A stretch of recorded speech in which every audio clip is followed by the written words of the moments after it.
kang nasyon asin maging sa lado lokal. Legally Yours GB. Mga legal advices asin masimbag sa indong mga kahaputan. Legally Yours GB. Magpartisipar asin magapot ang aning maintindihan. Ngunyan, uya ang sa indong makakaiba. Pio Fernandez asin Attorney Giselle Basanta. Digdi sa Legally Yours GB. Ang tanong niya sa sarili ay kailan magigising na ng liwanag. All rise. Malaking Court is now officially in session. yaring mga pala. Silence is hereby ordered Bakit daw siya or suffer the fate of maximum penalty of contempt. Contempt by this honorable court. nagkapon lamang ay kapiling? Sergeant at Arms, maintain peace and order. Anak, Counsels for both the defense and the prosecution acknowledge your presence. sa isang munting Sa pangarang giraray kan PBN Broadcasting Network Incorporated Radio Station DZGB AM. ng isang paratang sa Ini po ang sa indong special na programa kada Sabado.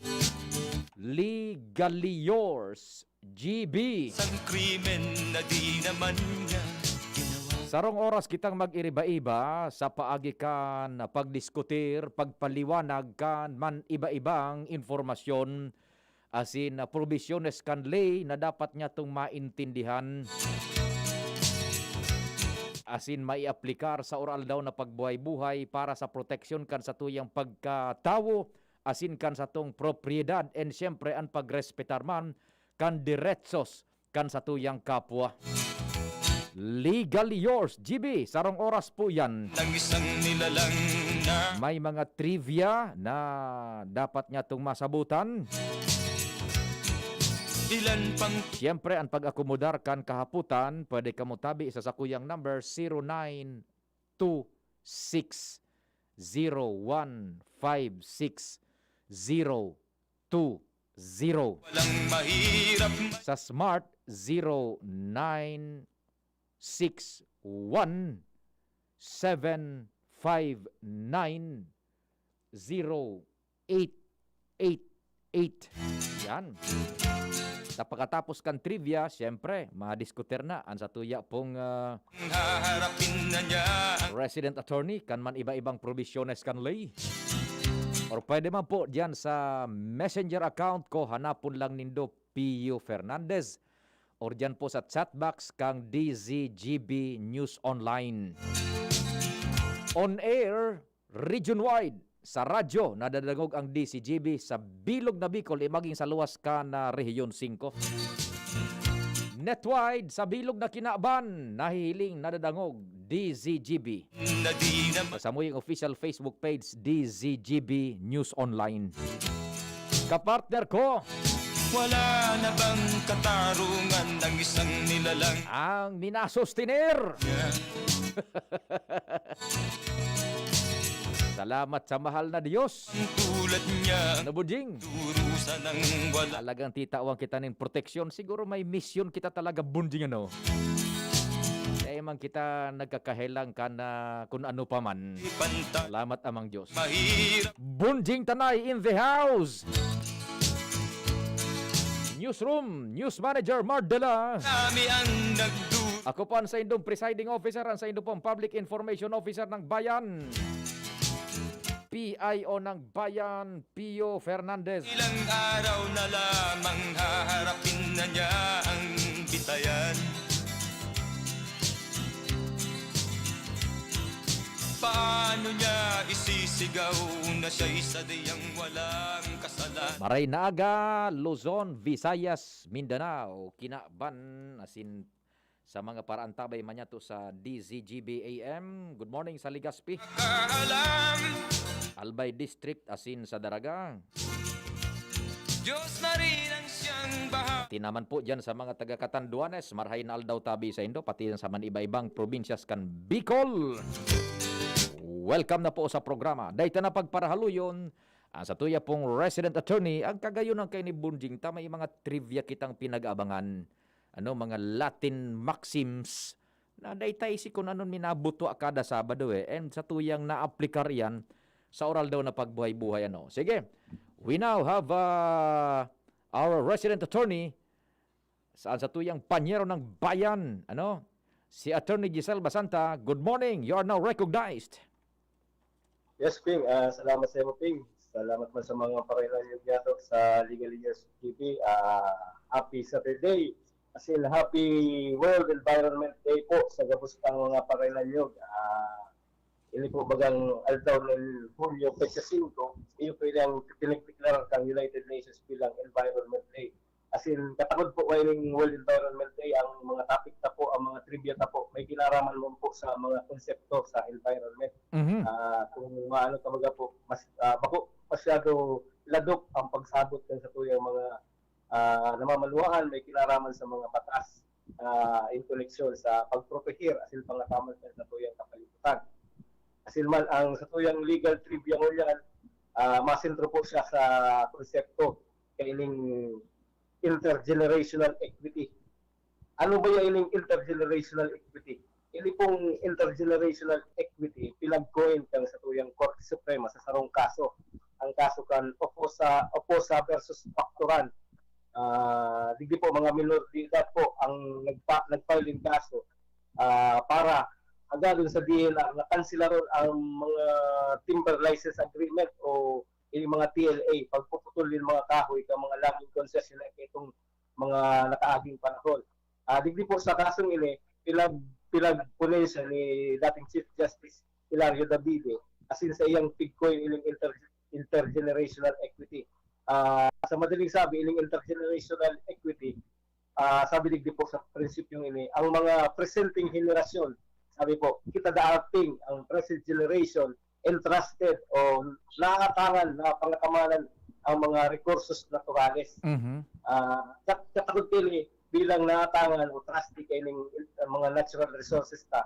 Igo kitang responsibilidad na kakuan walatan ng inheritance o mana na dahil mababa kang naresibita halos sa tatuyang mga ninuno na resources naturales. Ibig sabihin, i-secure ta ang natural resources ang maabot na henerasyon para sa indaman ining pakinabangan po. Kumbaga, takod po ini duman sa prinsipyo kang sustainable development na pinagbubusol man po kang United Nations.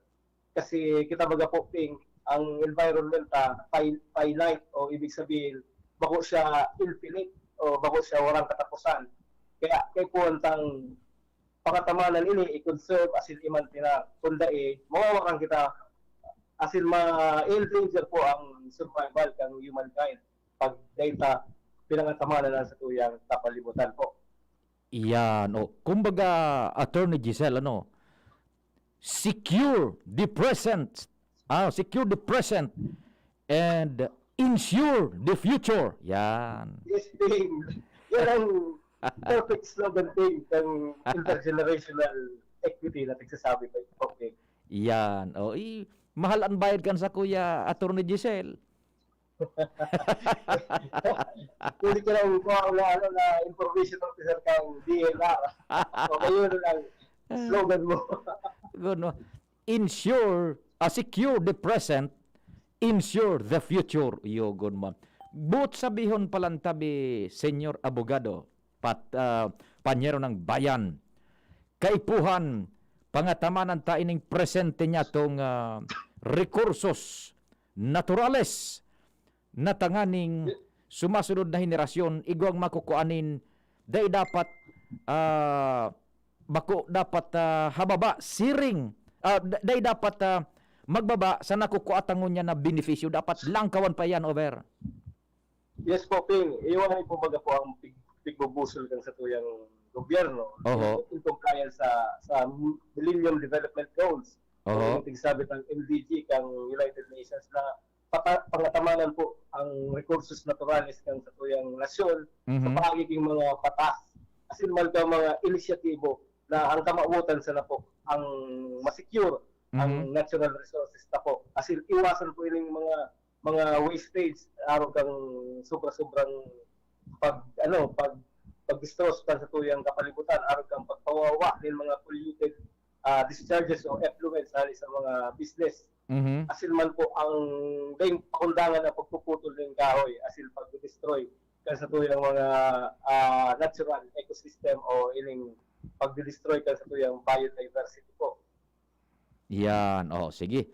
Di manunungod iyan sa kumbaga pagprotehir kan sa tuyang kapalibutan tabi attorney. Yes po, Ping.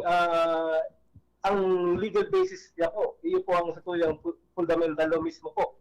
Ini pong Section 16 kang sa tuyang Article 2 kang sa tuyang Constitution kung sa ilda ang state shall protect and advance the right of the people to a balanced and healthful ecology. Ibig sabihin, ang nasyon mismo o ang sa tuyang gobyerno mismo ang ma-advance kaini na masiguro na ang sa tuyang mga namamaluaan equalin balanse asin healthful ecology o ibig sabihin dapol-dapo ang sa tuyang kapalibutan para sa tuyang mga namamaluaan po. Yan, oho, okay. So tamang-tamaan duman sa mga nagaantabay ngunya na June is Environment Month para sa mga advocates kan sa tuyang preserbasyon kang nature tabi Attorney Giselle. Yes po, Ping. Katakot pa kayo po, Ping. May duwa man ang magayon na mga inisyatibang sa tuyang Korte Suprema ang pag-issue kang writ of kalikasan. Siring man ang pag-issue kang writ of continuing mandamus. Ini po, offshoot po ini kayong mga nagsasabit ang prinsipyo kang intergenerational equity as in man sustainable development. Ini pong writ of kalikasan, ang kamauutan po kayo ni mag-protehir ang sa tuyang mga lugar compuesto in 2 or more cities or provinces. Ibig sabihin po, yung magnitude kang destruction ka sa tuyang environment, pwede ta pong i-file din sa mong complaint asin hagadon sa Korte Suprema o sa Court of Appeals na mag-issue ng writ of kalikasan laban sa sarong entity or any state agency na nag-contribute sa pollution asin sa pagkadistroso kan sa tuyang kapalibutan po. Yan, oho, okay. So tamang-tama, yan na writ of kalikasan bagatabi Attorney Giselle, ano ang serbi ka yan? And paano tayan ma-avail kitang mga common tao tabi? Go ahead.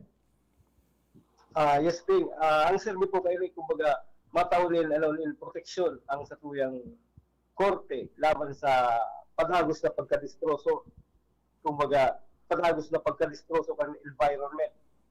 Madepende po yan sa magnitude. Ibig sabihin, so, kung talaga grabe ka severe o subgravity kayo ng pollution.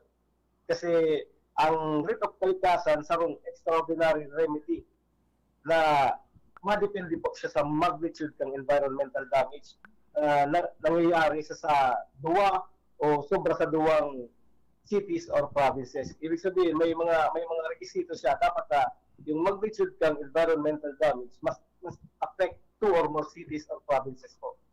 Kung yun yung minimum standard, siguro po pag dahil po nag-angkop naman sa standard na ito, dahil man po ma-issue ang sa tuyang Korte Suprema or Court of Appeals kang tigagan na writ of kalikasan po. Oho. Narumduman ko kaito tabi ining attorney, igwan ni nangyari bagadigdi sa Legazpi, iyan bagang so mabatao na sangaw diyan sa kadagatan nakargakan iyan na bards na dahita masabutan kung ano itong mga mineralis na ito tabi. Ngunyan di namasta na diyan sa kwan sa Boulevard. Budas sa mga dakul na iabot na barangay digdi sa Legazpi. Ngunyan igo nagsuisyon ka ito na ngaya avail kaining writ of kalikasan. Yan. Pwede yan tabi, attorney? So nangyari kay ito bang panahon na ito yung na-expose baga po yung carbon na tigagamit para sa paggibok ng semento sa kamalig po. Kung nagbiramduman ko, iyo po ito yung nauranan So carbon na nasa barge tapos nagtaw sa nil pag-alis nga nil mabatang paro. Oho. Sa araw dito po sa araw tayo itong sitwasyon po o yung circumstances na obtaining sa kasong ito, ining writ of kalikasan po tayo siya ma-apply kasi ang sulamenteng apektado po yung mga barangay man lang po sa daragsaan sa po yung syudad. Oho. Kung ilingon ta po ang requirement pagka po yung magnitude daw ng environmental damage must affect 2 or more cities or provinces. Oh, ito. Saro man sa ng barangay, nagkapit. Dahil palan pwede ito man ang gadade. Yes po, Ping, kasi may jurisdictional requirements. Dapat yung jurisdictional requirements ma-allege as in mapatunayan para iling writ of kalikasan mag-prosper po. Aha. Kung po sa issue nito, kung magigirumduman po, magiging masasako po siya sa poder kang sa tuyang sanidad o sa tuyang sanitation office sa local government kang Legazpi po. Kasi yung fumes na yon, yung mapatang parang pong ito, considered as nuisance po na sakop kang jurisdiction kang sanitation officer o public officer. Ayan, oho. Kumbaga, ang pinaghihiling talaga, Attorney Panyero ng Bayan, Attorney Giselle, is magnitude kan danyos na talagang dapat matindi ang epekto. Yes po, Ping. Matindi ang epekto sa duwang syudad o probinsya. Yan. Bago lang siya araw kay ito kasimpleng nagsangaw ngaya, tapos naapektuhan sa mga 5 barangay, hindi man ginari po malay o di man kung nagkapirang barangay sana, naputol naman, naputol so sa tuyang telephony. Sandali, Attorney Giselle. Kung nagkapira sa ng barangay, kumbaga, bako ito applicable and magagamit ang provisiones ng kanlay para sa satuyang proteksyon. Yan. Kumbaga, napasiste palan is duwang LGU, mahigit, minimum, Attorney, duwang LGU, minimum, ang apektado kan danyos na yan sa kapalibutan, over. Yes po, Ping. Cities or provinces po. Ibig sabihin, pag bako sa siyudad o bako sa probinsya, tayo manggirari po malay ang writ of kalikasan. Kasi Yun pala. yung requirement, cities, explicit po duman po. Cities or provinces po. Cities or provinces. Sige. Bueno, kung ikaw Kung magdirumduman tabaga po, Ping, ito, nag-file nil writ of kalikasan yung mga advocates laban sa Rapu-Rapu Minerals. Yung nagkaigwa pag pong spillage po. Iyo. So, Lafayette ka ito. So, Lafayette. Yes po, Ping. Kung mag-garila ramduman ko kayo ito, nag-apply man sila kay writ of kalikasan. Alagagani po pag sa explanation ta. Dahil man malay yung writ of kalikasan kasi yung requirement na yung magnitude of environmental damage must affect 2 or more cities. Dahil man po kailangan siya malaw po duman. Iyan. Okay. Kung man mapapatunayan na apektado sa probinsya ng Albay, asin man ang probinsya ng Sorsogon kasi nasa Rapu-Rapu baga po siya, pwedeng maapektuhan yung probinsya ng Albay. Pero yung sa probinsya ng Sorsogon, it would be arguable o debatable po. Iyo. Okay, kung igwa ka pang nalingawan tabi manungod yan sa satuyang triviang diskutir, go ahead tabi, Attorney, and kung dain na, station break kita, buda ining time check, then mabalik tabi kita sa imo, Attorney. Go ahead po. May isang pabaga po akong mentional kanina yung writ of continuing mandamus na wanta ining inlit na paliwanag. Ilang writ of continuing mandamus nag-sprung out ini duman sa kaso kang MMDA versus residents of Manila Bay. Ini may kinaraman ini sa paglilinig baga duman sa Manila Bay. Pinag-issue po ini isang environmental writ kang sa tuyang Korte Suprema. Tanganing masustiniran ang paglilinig ng Manila Bay kung magigirumduman tabaga po kay itong mga panahon talagang masyadong mati ang Manila Bay. As in, tigsasabi nga ni na 50,000 to 80,000 yung fecal coliform per ml kang dagat sa Manila Bay. Kaya nga ni po pinagsustinirang sa tuyang Korte Suprema. As in, pinagmanduhan ang MMDA, ang Philippine Coast Guard, Philippine National Police Maritime Group na pagagos ang paglililig kay ning Manila may sagkod mo yan. Iling kontinuang mandamos po ang ano kay ang purpose po kay ni liligon ang kapalibutan asin pagagos na i-sustain ang paglililig kay ni hanggang sa tuluyan po siyang malilig po. Yan, opo. Okay, sige tabi Panyero Attorney Giselle ng Bayan, ano? Mabulta kita, babiltaran ta katauton, ibababa ko ang telepono ta, igo kitang mga hanap buhay, ma-station break kita, buda mga time check. Mabalik po ang programang Legally Yours GB. Pakalis mo kaini, meantime, oras Pilipinas, it's na, okay, 11:32. An oras hatod sa Indokang Joy! Iwas germs, iwas sakit. Nestogrow. Para sa kompletong nutri-chan, choose Nestogrow. Neurobion. Neurobion, helping true heroes by nourishing nerves. Vitamins B1, B6, B12 is the generic name of Neurobion. If symptoms persist, consult your doctor. Gene Kapitan. Gene Kapitan, kayang-kaya mo yan. Sangobion, multivitamins plus minerals is the generic name of Sangobion Iron Plus. If symptoms persist, consult your doctor. Downy. May bango na tumatagal ng 24 hours laban sa amoy pawis. Enervon C Tablet. Enervon C Tablet. Multivitamins Enervon. Pag may more immunity, mas happy. Nido 3 Plus. Todo Protect with Nido 3 Plus. Mas pinatodo sa nutrients and is the only milk with Lactobacillus protectus tulong respiratory defense. Choose Nido 3 Plus. Ang bagong jersey, may bagong tapang. It's a One Ginebra Nation jersey and cap collection promo. Collect a combination of 6 seals and caps from Ginebra, GSM Blue, and Premier Light Brandy. Plus 100 pesos sa jersey or 150 pesos sa cup. I-redeem sa mga partner outlets.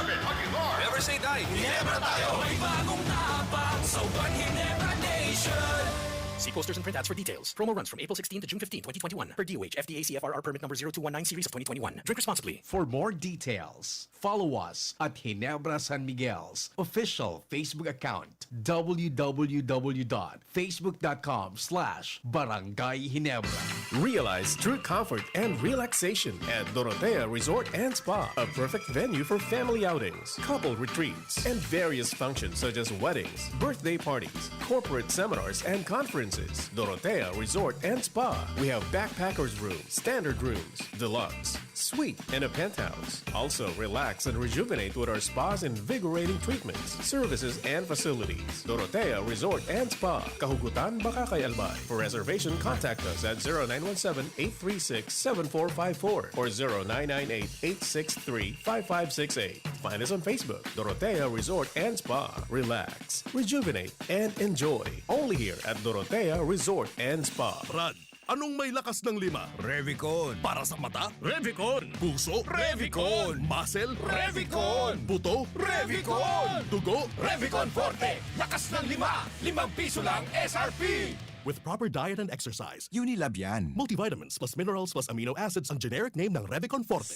Gusto mo bang maging mas masigla at mas kaaya-aya ang inyong labing-labing? Heto na ang natural na pampagana ng mag-asawa. Talk F Mixed and Capsule with Fulvic Mineral. Natural sex enhancer, non-acidic, and immune booster. Makes you feel better than ever. Good news! Dahil ang freebies ng Mixed and Capsule ay tuloy pa rin! Kaya bilisan nyo na ang pagbili! Dahil nagkakaubusan na!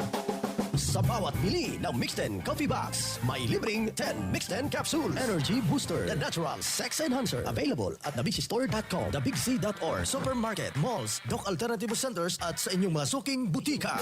Ang Doc Alternativo, The Big C Center, sa Sorsogon City Ranch, The Rizal Street, Barangay Piat, Sorsogon City, in front of A&M. Ano ba ang maaaring maramdaman matapos magpapakuna kontra COVID-19? Maaaring makaranas ng sakit sa ulo, lagnat, pagkahilo, sakit sa katawan o parte ng katawan kung saan pinakunahan. Ngunit, huwag mag-alala, pinapaalala ng Department of Health, Bicol Center for Health Development, na ito ay mga karaniwang reaksyon ng bakuna sa ating katawan. Isa lamang itong indikasyon na ang bakuna ay epektibo sa pagbibigay sa atin ng proteksyon laban sa COVID-19. Kung makakaramdam ng mga ito, mainam na mag-self-monitor o pumunta sa lugar kung saan kayo pinakunahan upang mabigyan ng abiso kung ano ang mga dapat gawin. Suportahan ang Bida Vaccination. maging res bakuna para protektado laban sa COVID-19. Sarong pagirumdom, hali sa DOH Bicol Center for Health and Development. Manny Pacquiao po, mandirigma. Dami ko ng sakit ng katawan na pagdaanan at solusyong nasubukan. Pahid-pahid, bitin sa akin. Pag nawala ang init, ay sus, pahid ulit. Dito pa rin ako, sa hiyang sa akin. Laban lang, Alaksan! Alaksan FR. Tapos ang sakit ng katawan. Pahid-pahid pa ba? O laban na sa isang alaksan. Aaray pero di bibigay. Isang Alaksan FR. Tapos ang laban. Huwag patalo sa aray. Sa 8 pesos SRP lang, may Alaksan FR ka na. Tapos ang iba't ibang sakit ng katawan. Alagang Unilab yan. Ibuprofen and paracetamol is the generic name of Alaksan FR. If symptoms persist, consult your doctor. Experience Converge Pure Fiber Internet in your homes and in your business now. Upgrade your home internet experience with our premium fiber internet plans. The Fiber X. Fast, reliable, and no data cap. Pure Fiber Unlimited Internet connection for your small businesses. The Microbiz. We also have our Converge iBiz for better speed and a more reliable network to optimize your business operations. iBiz 10 Mbps at 4,000 pesos. iBiz 20 Mbps at 6,000 pesos. iBiz 30 Mbps at 9,000 pesos. iBiz 40 Mbps at 12,000 pesos. And iBiz 50 Mbps at 15,000 pesos. Visit our authorized resellers or contact 0951 016 8980 0935 246 2600 for more details. Experience better with Converge Pure Fiber Internet now.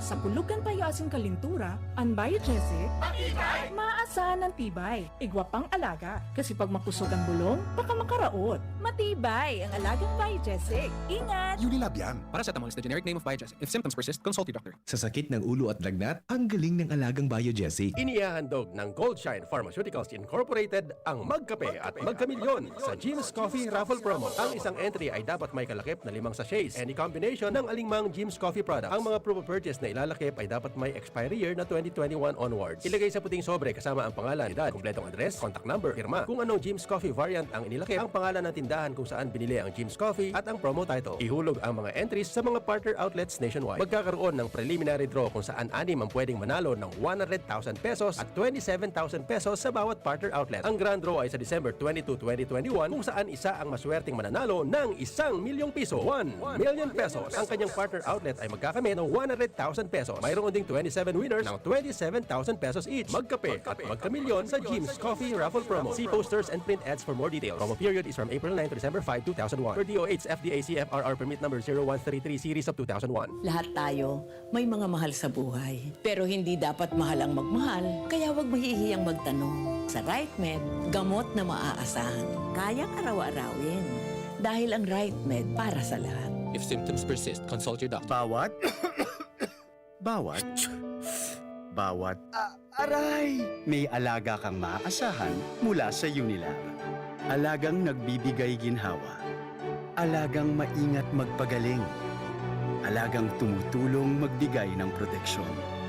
Alagang naghahanap ng paraan para mas lalong maalagaan ang kalusugan ng bawat pamilyang Pilipino. Alagang tunay, alagang Pilipino. Unilab yan. If symptoms persist, consult your doctor. As a new mom, I'm excited to learn new things. I know kulang pang experience ko sa pagiging mommy, but I still want to get things right the first time. Kaya I listen to experts. Kaya pagdating sa water, Wilkins Distilled ang choice ko for my family. Dahil ito ang most recommended water ng doctors.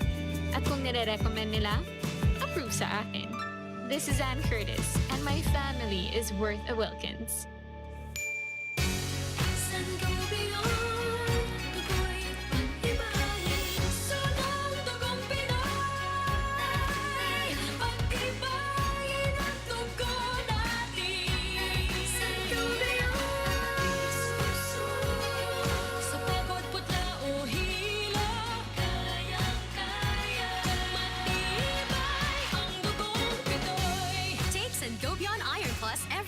With proper diet and exercise. Multivitamins plus minerals is the generic name of Sangobion Iron Plus. If symptoms persist, consult your doctor. Nakaupo, amoy pawis agad. Konting lakad, amoy pawis agad. Sa summer init, ang bilis. Konting galaw, amoy pawis. Kailangan ng kontra, amoy pawis. Yan ang aming nai.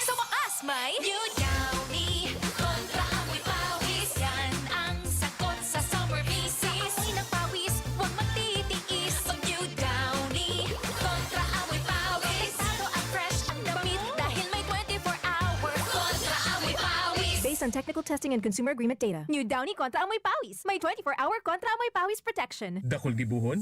Take Farex Vitamin B1, B6, B12. Tabanganing malikayan ang pangangalambre asin pagkabublay kan isip. Kapag busy, Farex Vitamin B1, B6, B12 oral daw. If symptoms persist, consult your doctor. Farex B Complex. Tulong para iwas ngalay at pananamlay ng isip. Mag-Farex B Complex Daily. Si Pio Fernandez, asin si Attorney Giselle Basanta. Legally yours, GB.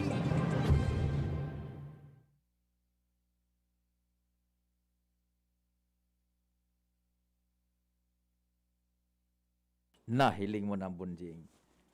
This court will cite you in direct contempt. Binigla mo so presiding officer. You are hereby declared guilty of contempt, direct contempt by this honorable court. Talaga naman. Buwelta na kita sa tuya pong programa, ang Legally Yours GB. Yan, apudan tanan sa tuya pong resident attorney, si Attorney Giselle Basanta, ang panyero ng bayan. And bunjing, ibebelo ko si Attorney Giselle Basanta mo, tamame ko na ko. Attorney Giselle, the microphone and the airwaves is all yours para sa satuyang pagdiskutir kan mga provisiones kan lay, mga tugang, hinanyugon ta po ang satuyang panyero ng bayan, Attorney Giselle Basanta. Yes, Ping. Balik po kita sa ikadawang kabutang kang sa tuyang programa na Legally Yours GB. Maganda pong resolveran ining text sa tuya kang sa tuyang parailan yun. Kang mga nakaagi pang duwang simana. Sir Pio, ako po mahapot. Naka-star na kami digdi sa natutugdukan ng harong sa laog ng 67 years. Dahil po kami pigtutugutan kan tagsadiri na magpayrahay kan harong ni. Tapos po suabihan pigkudal patas po. Ano po pwede gibuhon ni Atty. Basanta? Pwede nilang daw po ipayrahay ang siang. Kaya lang nadudumog na po taraot nan ato. Tapos lanog mi po. Pag magpairahay kami, nadadagit po ining tagsadiri, sabi po bantugang kalagom ko. Pinakal ining lote na natutugdukan mi, dati na daw po sila dating di nakaista. Sir, kung nadadawag mo po ining programa ka pong ini, mas magayon po, isurat mo, kasi ipagi sa Koreo, medyo komplikado po ining mga kaputan mo. Isa-isay mo po sa paagi ng pagsurat, as in, email mo po, address sa DCGB, i-tag mo lang po yung program title, Legally Yours GB. Tangaling matawan ka po ng objektibong opinion legal, ini sa imong problema. Pero para mientras po, kung ano po ang text mo po, digdi, try niyo po na simbagon, objectively po. Pagsasabi mo po, digdi, na 67 years na po among naka-start sa dagang ito na natutugdukan kan sa indong harong. Ang ino tapong hapot, registered land ba po ini? Ibig sabihin, igwa po siyang titulo. O kaya naman po, bako siya registered land. Ibig sabihin, ang kapot sa lagang pagsadiri kan daga, tax declaration. Kasi po, duman mabase ang sa tuyang pwedeng itaong opinion legal. Elot na elot, kung registered land po ini, asin ka mo, naka-star sana, either po, ang right po nindo digdi is usufructuary right. Ibig sabihin, paggamit sana, pag-enjoy sana kang paggamit kang nasabing daga na ito. Ibig sabihin, pwede lang kamo magtugtog duman, na dahil man kamo didisturbuhon kang naka-star duman.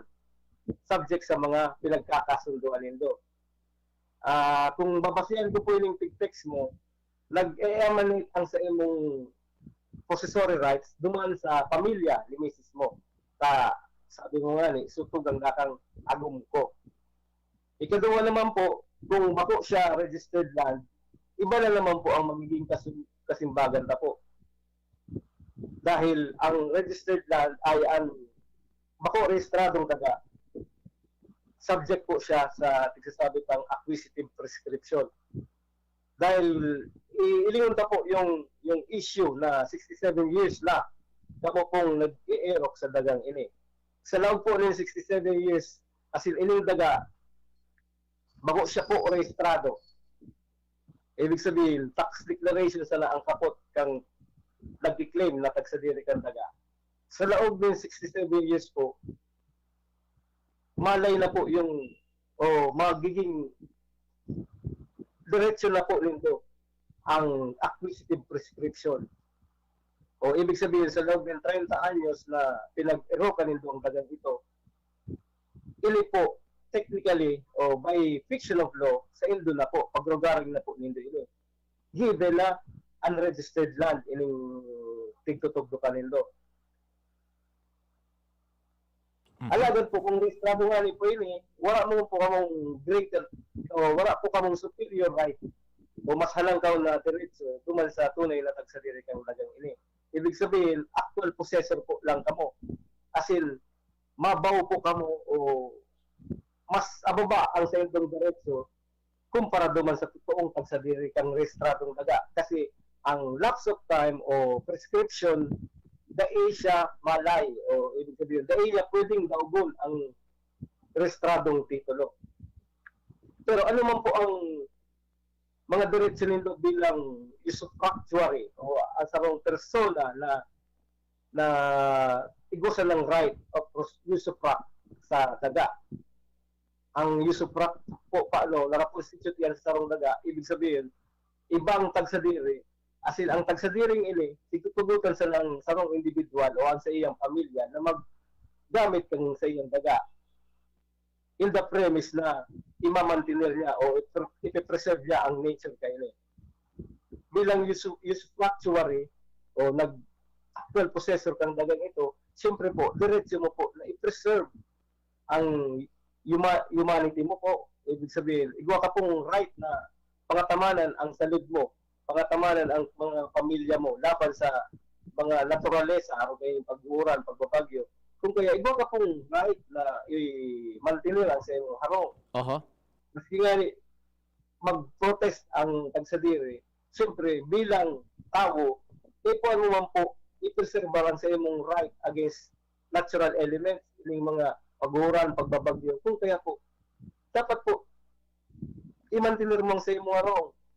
Pakarayon mo ang mga lalog mo, gagalan mong puksog na same ang sa imong mga harong o kung kaya mga makukusog na ana o lipa, panganing dahil ka mo pagturuan sa laog. Pwede ba po kamong pagpuntrahon kayo ni? May mo po panadigdig sabi kung may kasunduan ka mo kang nakabakal kang tagang ini. Kasabi mo nga ni, kang binakal ining tagang ini, kang nunyo na tagsadiri, dati na kamong nakatugdok duman. Ibig sabihin po, kang binakal ni new owner ining looting ini, aram niyang may mga nakatugdok duman. Ibig sabihin pa man na makukonsidera siya na buyer in bad faith kasi aram niya lang may naka-stab duman, binakal niya manggirahay. Kung kaya, ang pinaka ko dyan po, i-preserve mo po ang sa imong diretso na mag-star sa sarong tultul na harong na dai na apektuhan kang mga natural elements, araw kang mga uran, pagbagyo, pagkikilat, asin iba pang mga kalamidad na pwedeng kaabutan mo. Bilang tao, asin namamanuan ka sa tuyang nasyon Pilipinas, igwa ka pong right para i-preserve po ining sa imong harong. So, against any protestation kang kailing tagsadiri kang daga, ipuan niya pong mag-agi sa korte para pahali ka dyan. Kasi bilang possessor kang sarong lote, ikaw ka man pong real right towards the possession. Mas nga sabihin tang halangkaw ang superior ang right kang kung pagsadiri kayo ng dagang ini, ikaw ka man pong right towards self-preservation daga po. Ining right towards self-preservation, fundamental right po yan. Ang nag-emanate po yan sa tuyang right bilang sarong tao na mabuhay digin sa kinaban, na protehiran ang sa tuyang sadiri laban sa mga natural elements. Yata sisay po ang taong gustong mag-istar sa sarong harong na tigtatagduan. Di ba po, patas lang po na pakarayon mo po ang sa imong arong. As in kung mag-barge yung tagsadiri dyan sa harong nildo asin kontrahon ang gabos na mga pagpapagayon mo kasi mga harong, may tamang forum po dyan. Ibig sabihin, maghurong ka mo sa barangay, kaning matrace out kung ano ang mga diretsyon mo, asin ang diretsyon naman po. Yan, opo. Kasi ang takutan mo po, hindi, nakasentro lang kung pwede mo bang irahayo ng samuyang harong na tigkaturuan na, asin ang lalubing, dilapidated na, o nagrurumo na sa aratang kadagos na pag-uuran asin mga kalamidad. Igo ka pong right, sir, bilang possessor kang sarong daga, asin bilang tagsadiri kang sa imong harong ta. Ang sadiri niya po, iyo po ang ang lote man lang. Duman po sa building, mas nga light materials yung mo, sadiri mo po 'yan. Kaya yung pagrugaring mo po, may right ka po naman sa pagrugaring mo na i-maintain ito asin ma-preserve ang sa imong pamilya. Laban ligdi po sa mga natural elements po. Yan, opo. So, igo pala ni mga requisitos tabi Attorney Giselle, na yes po, Ping, kasi yan, oho. Tabak. Yes po, Ping, kasi yung mga po ang fundamental right, self-preservation. Opo. Alangan man po magpara-star kita na, tigtuturuan kita kang moral, Yan. pag-oral. Oo. Ayun, opo. So, well, anyway, tabi, medyo kapos kaya kita tabi attorney naman sa oras. Naputol na naputol na. So, sa tuyang apod ki Attorney Giselle, ha? Medyo kapos kaya kita sa oras na, attorney, magayon nun ta, mabentahon, magayon nun mabentahon kitang permi sa mga kahaputan, yan, naputol tabi kita, attorney, and I'm afraid, the court will now give you the remaining minutes na makapag concluding statement. Magayon ta, mga tigbabaha na kita ning kahaputan tabi Attorney Giselle, day pa kita nakaka-introduce nga ni bagong provisionist kanlay, napapakinabangan kan sa tuyang mga kaymanwa tabi Attorney. Go ahead po tabi Attorney. Yes po, Ping. Naubangali po ako na nagiging aktibo sa tuyang mga pangailan nyo. Ibig sabihin, na naiilukaran po sila kasi ang purpose ng programa tang Legally Yours GB na tawan edukasyon, may kinaraman sa mga batasan sa tuyang mga namamalwaan para araman po nila ang sundang mga derechos asin armas man po nila ini para i-preserve yung mga derechos nila bilang mga tao asin mga namamalwaang Pilipino po. Okay. Sige tabi Attorney, natatandang minuto sa imong concluding statement asin imbitasyon giraray para sa masunod na episode kan Legally Yours GB. Go ahead tabi. Yes, Ping. Salamat po sa mga pangilan nyo dito sa programang ini. Asin, laon ko po na nakaupad po kita ng mga dito na provisiones kang batas at dito ng mga prinsipyo legal.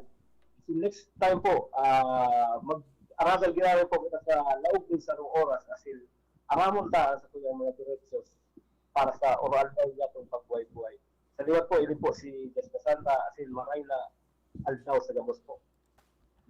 Thank you so much, Attorney Jess Basanta, ang panyero ng bayan. Till next Saturday, sa satuya pong presentasyon na naman kang programang Legally Yours GB. Salamat kan sa ido paginanyog. Asin namang Diyos ang magbantay.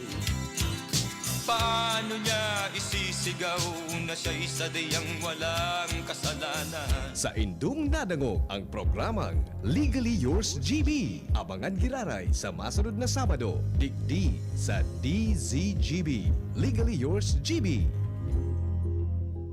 Enjoy 1050 pack, sagot kinsena swak. Weh, sobra kabi ko'y pakno. Ang sikreto, dikit 25 turo sa sarong grupong hugason swak. Dikit na tubig bukagon asin pa sa puhon. Sobrang sabon, sobrang sa epekto. Dikit